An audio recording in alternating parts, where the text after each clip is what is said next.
Јавното комунално предпријатие Тетово продолжува да работи со загуба. Вработените и натаму се со 3 плати минус и над 15 месеци неплатени придонеси.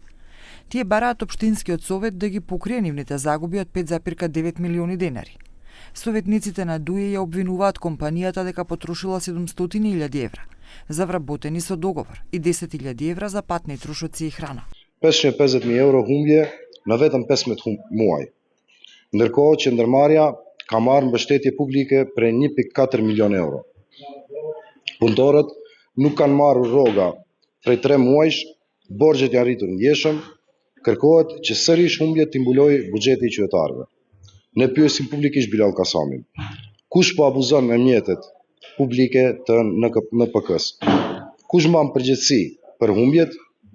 A është kthyer NPK në bank të pagesave partijake? Si shpjegohet që 700.000 euro janë harxuar për kontrata në vepër?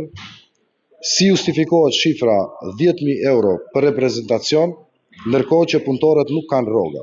Председателот на општинскиот совет Наим Исмаили вели дека данокот платен за јавното предпријатие Тетово е минимален и недоволен за покривање на трошоците.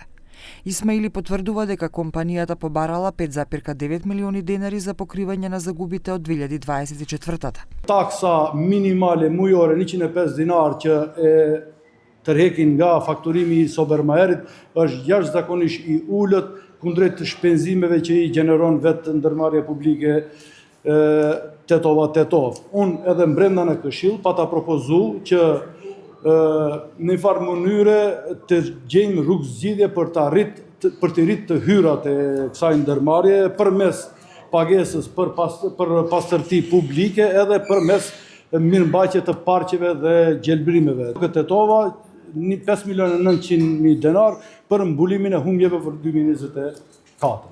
На јавното комунално предпријатие Тетово во декември 2024 година општината му донираше 1.200.000 евра за покривање на неплатени плати.